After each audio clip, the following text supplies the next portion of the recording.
Yang saya katakan di sini adalah saat terus kemudian seseorang menentukan harga, terus orang terus kemudian akan bilang, emang lo ini siapa? Pantas meminta harga segitu.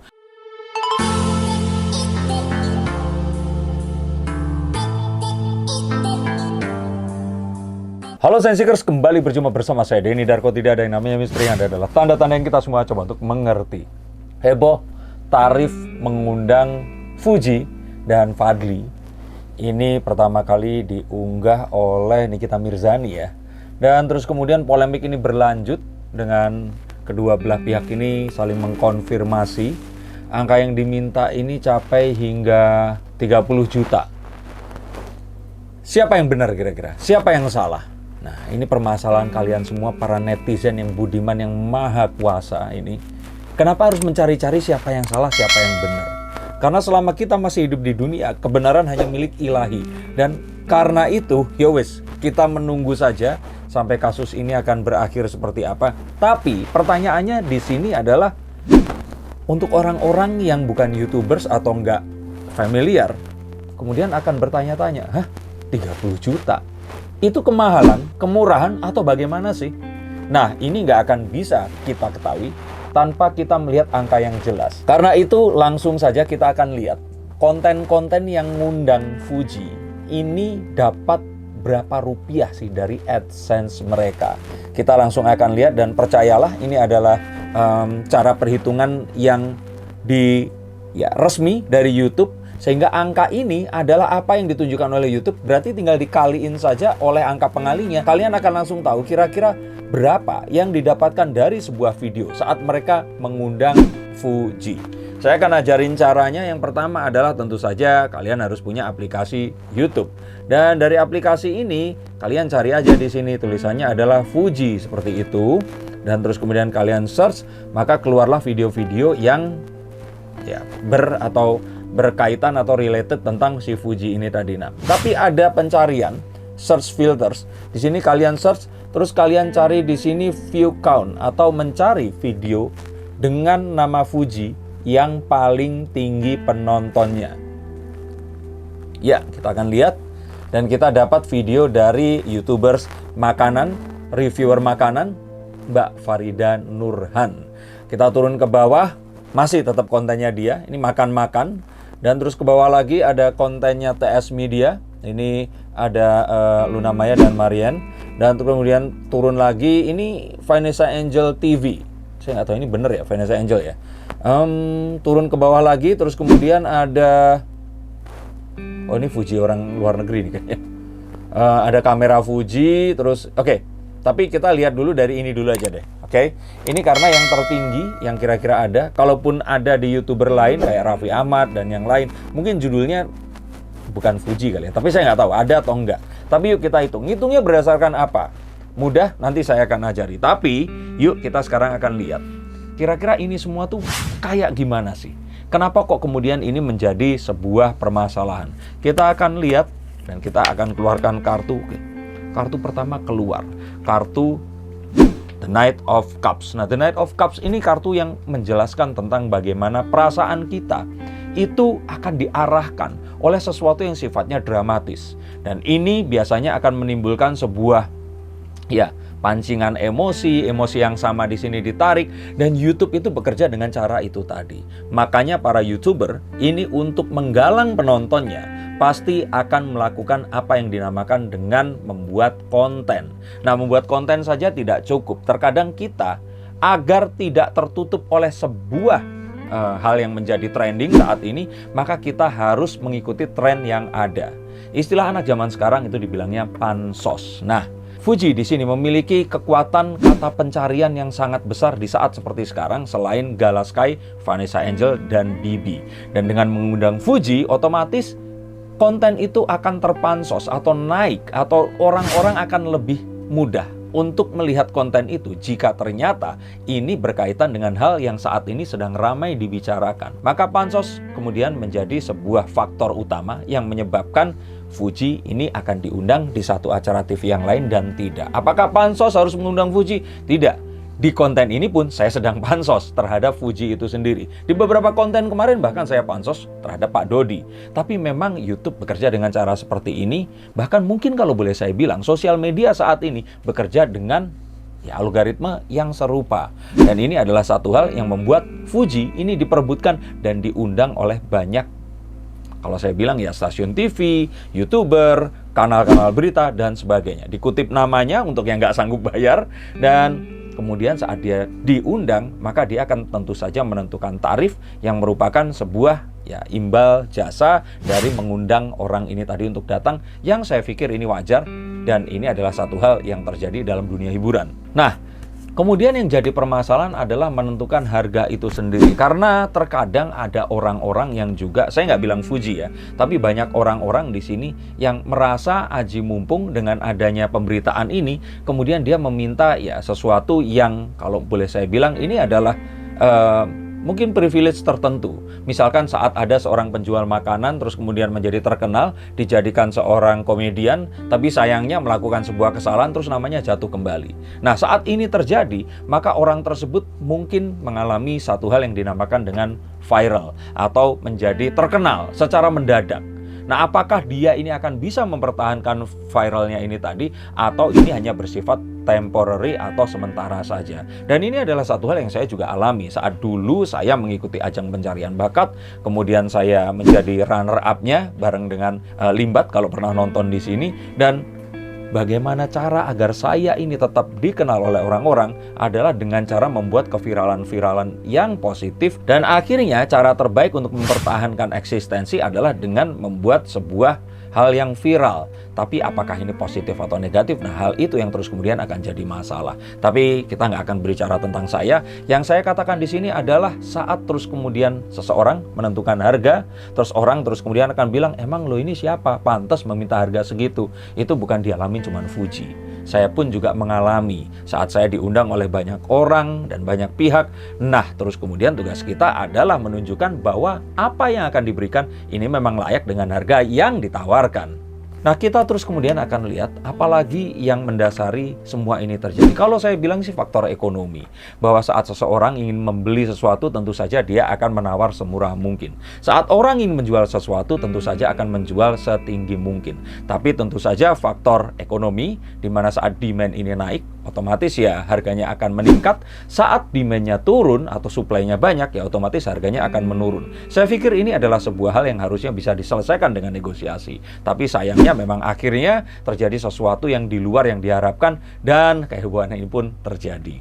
Nah, terus kalau memang seperti itu, mengundang seseorang datang ke YouTube, emang ada bayarannya? Kalau di TV kan ada iklan dan sebagainya. Jangan salah.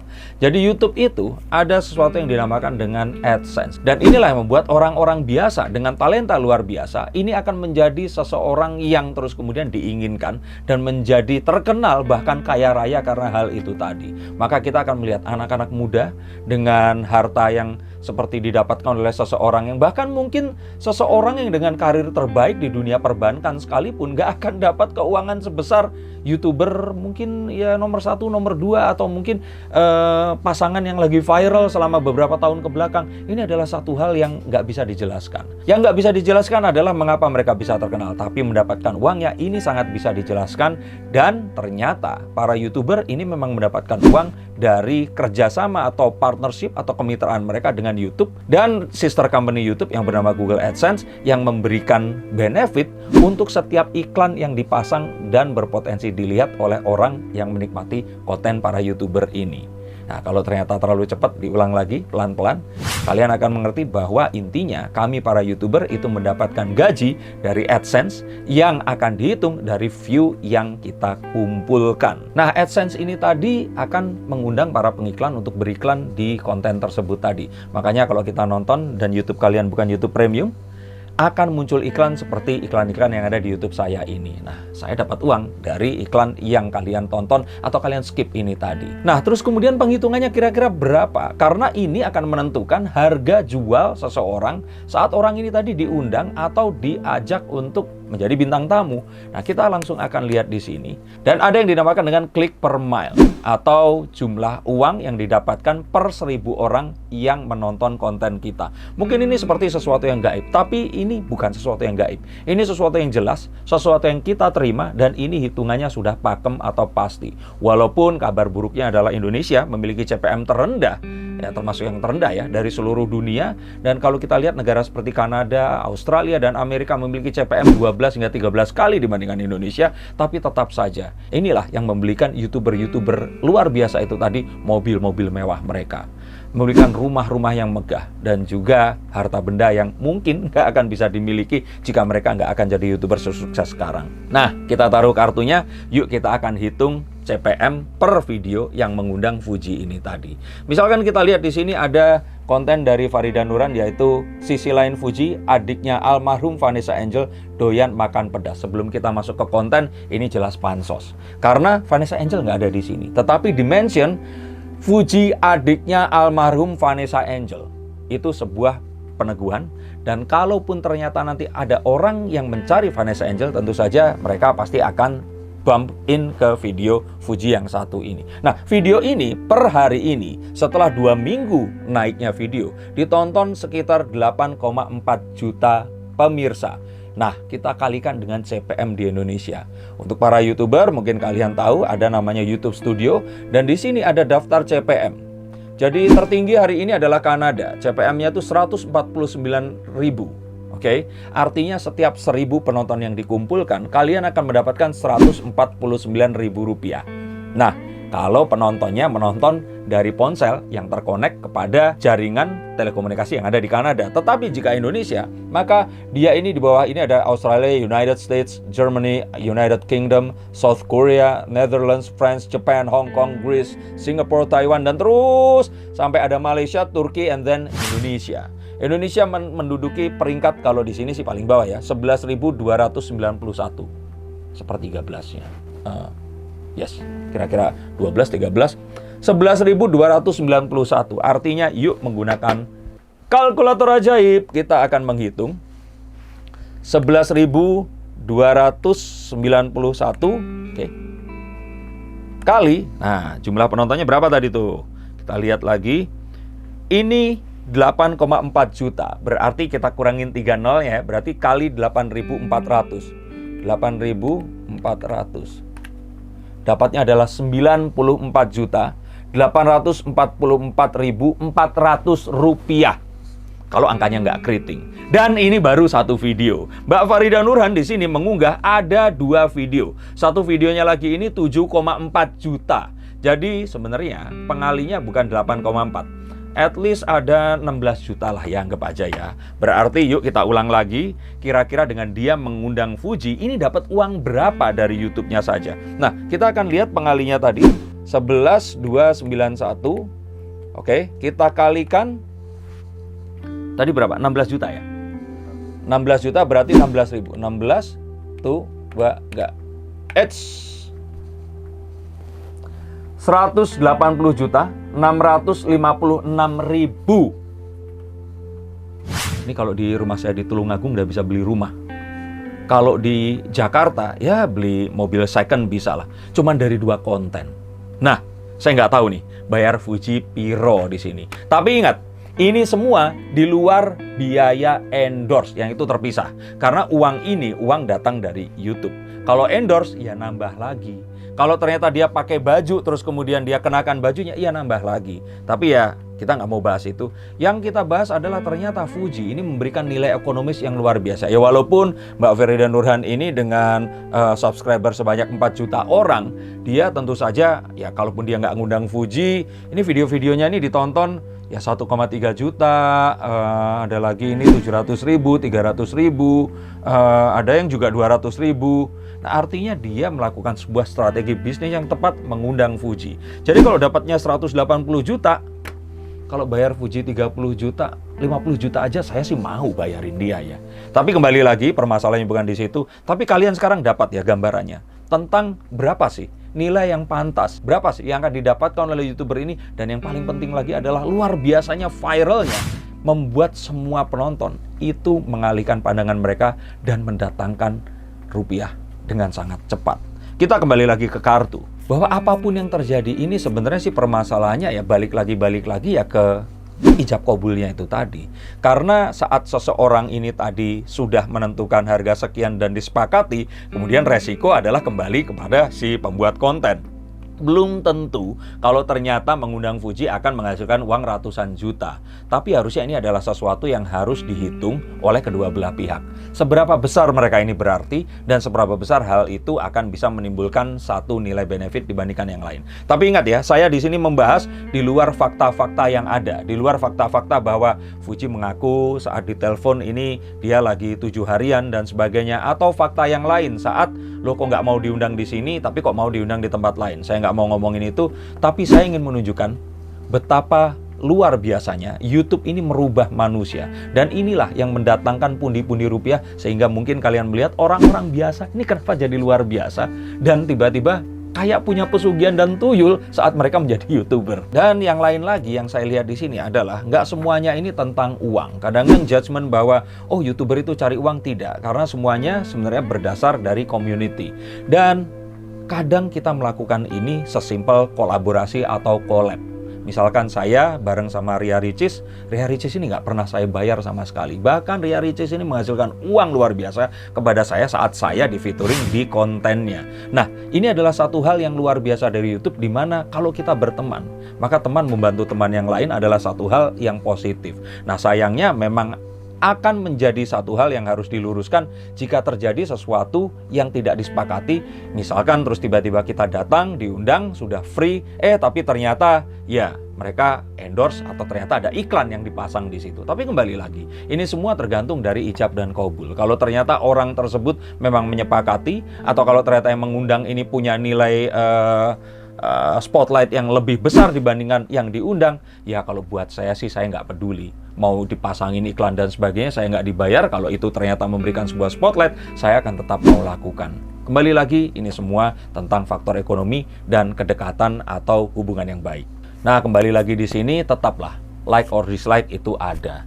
Sesuatu yang membuat orang ini mau mengundang atau tidak itu juga penting.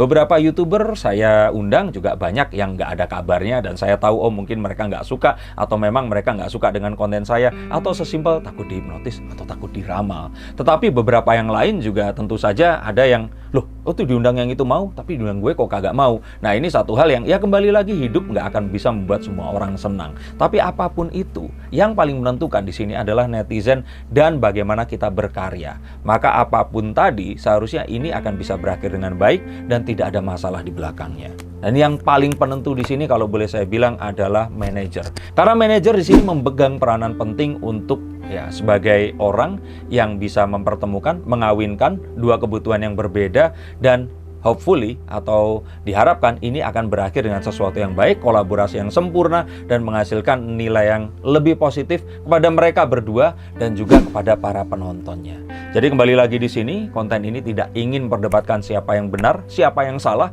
karena hidup nggak tentang itu. Tapi cobalah pelajari bagaimana kita bisa mempergunakan sistem ini untuk sesuatu yang positif, dan bagaimana kita bisa melihat segala sesuatu tidak dari kacamata yang negatif dan bisa belajar banyak hal daripadanya. Untuk kalian mau diramal, silahkan hubungi nomor di bawah ini. Terima kasih sudah menonton konten saya. Untuk yang belum subscribe, apa yang menghalangi kalian dari sesuatu yang gratis dan bermanfaat buat kalian ini tadi? Salam untuk keluarga kalian. Sampai jumpa dan jangan lupa nonton konten